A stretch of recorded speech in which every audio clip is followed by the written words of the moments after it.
Hey everybody, Gears here, and the fascia is reinstalled.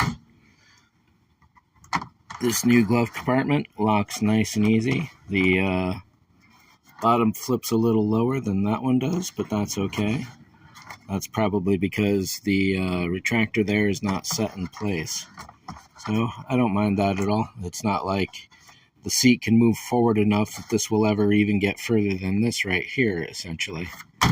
But it latches up. The one thing I can never do is lock this one because I don't have the key. I've got my ignition key, not this car's ignition key. So it looks like I got to do a little vacuuming over there. I'm going to put the top back on. I'll have two upper glove compartments. Again, the DVD is gone. However, I have not pulled the DVD video screen from the front yet. That can be done with everything in place and might even be a little easier because I'll be able to sit down in a proper seat at that point and tug at it. What you got to do to remove this center panel here is you pop the stick loose. There's a couple screws back there.